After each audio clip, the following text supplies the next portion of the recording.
আসসালামু আলাইকুম, আসসালামু আলাইকুম, সালাম আলাইকুম, সালাম। না, আমরা এইভাবে সালাম দিব না। আমরা সালাম দিব সহিভাবে, শুদ্ধ করে, বিনয়ের সাথে, আন্তরিকতা দিয়ে। কারণ সালাম হলো শান্তির দোয়া, কল্যাণের দোয়া। আর অবশ্যই যাকে সালাম দিব তাকে সম্বোধন করব। আমার আজকের ভিডিও সালাম নিয়ে। সালাম একটি আরবি শব্দ। এর অর্থ হলো শান্তি, কল্যাণ এবং দোয়া। আর আসসালামু আলাইকুমের অর্থ হলো আপনার ওপর শান্তি বর্ষিত হোক। সালামের দ্বারা পরস্পরের জন্য শান্তি এবং কল্যাণ কামনা করা হয়। হাদিসে আছে, এক মুসলমানের অপর মুসলমানের সাথে দেখা হলে কোনো কথাবার্তার আগে সালাম দিতে হবে। প্রথমে সালাম দেওয়া একটি গুরুত্বপূর্ণ সুন্নাত, আর সালামের উত্তর দেওয়া ওয়াজিব। আল্লাহ তাআলা সর্বপ্রথমে আদম আলাইহিওয়াসাল্লামকে সালামের শিক্ষা দিয়েছেন।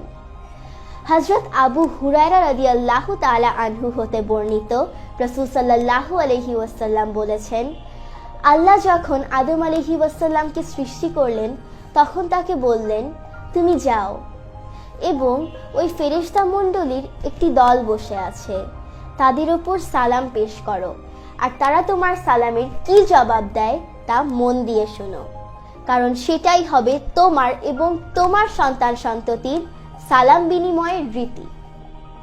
সুতরাং আদম আলাইহিওয়াসাল্লাম তাদের কাছে গিয়ে বললেন, আসসালামু আলাইকুম, আর তারা উত্তর দিল, আসসালামু আলাইকা ওয়া রাহমাতুল্লাহ, অর্থাৎ তারা রহমাতুল্লাহ শব্দটি বেশি বললেন।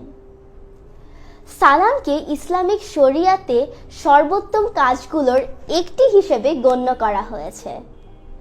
আবু ইউসুফ আবদুল্লাহ ইবনে সালাম রাদিয়াল্লাহু তাআলা আনহু হতে বর্ণিত, তিনি বলেন, আমি রাসূল সাল্লাল্লাহু আলাইহি ওয়াসাল্লামকে বলতে শুনেছি, তোমরা যদি সালাম প্রচার করো, ক্ষুধার্তকে খাবার দান করো, আত্মীয়তার বন্ধন অটুট রাখো এবং লোকে যখন রাতে ঘুমিয়ে থাকে তখন তোমরা নামাজ আদায় করো, তাহলে তোমরা নিরাপদে জান্নাতে প্রবেশ করতে পারবে। সালামের ফজিলত অনেক, আর এই ফজিলত বর্ণনা করতে গিয়ে রাসূল সাল্লাল্লাহু আলাইহি ওয়াসাল্লাম বলেছেন, সালামের দ্বারা পরস্পরের হিংসা বিদ্বেষ দূর হয় এবং অহংকার থেকে বেঁচে থাকা যায়। সালাম আপনাকে বিনয়ী এবং শিষ্টাচারী করে তোলে। সালাম বিনিময়ের মাধ্যমে একে অপরের মধ্যে ভালোবাসার বন্ধন সৃষ্টি হয়। দুজন মুসলমানের যখন সাক্ষাৎ হয় এবং সালাম বিনিময় করে, তখন তারা একে অপরের থেকে আলাদা হওয়ার আগেই তাদের সব গুনাহ মুছে ফেলা হয়। আমরা সালাম কাদেরকে দিব? সাধারণত আমরা সালাম দিয়ে থাকি আমাদের শিক্ষক, মুরব্বী, বাসায় আসা অতিথিদেরকে, কিন্তু আমরা কখনো আমাদের বাবা মা, ভাই বোন তাদেরকে সালাম দেই না। আমরা তাদেরকে সালাম দিতে লজ্জা বোধ করি, অথচ আমাদের সালাম দেওয়া শুরুই করতে হবে তাদেরকে দিয়ে, কারণ তারা আমাদের সবচেয়ে আপন, আর আমরা তাদের জন্যই প্রথমে দোয়া করব।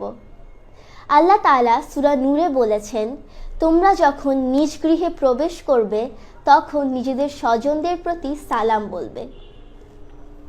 আমাদের সমাজে সালাম দেওয়ার ক্ষেত্রে একটা স্ট্যান্ডার্ড মেনটেন করা হয়, যেমন কর্মচারী বসকে সালাম দিবে, শিক্ষার্থী শিক্ষককে সালাম দিবে, ছোটরা বড়দেরকে সালাম দিবে, গরিব মানুষ ধনী মানুষদেরকে সালাম দিবে।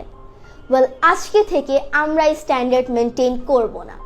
আমরা সবাই সবাইকে সালাম দিব, ইভেন যারা আমাদের কাছ থেকে সালাম আশা করে না তাদেরকেও দিব, যেমন মুদির দোকানদারওয়ালা, ড্রাইভার আঙ্কেল, রিক্সাওয়ালা মামা, আমাদের বাসার সিকিউরিটি গার্ড, সবাইকে।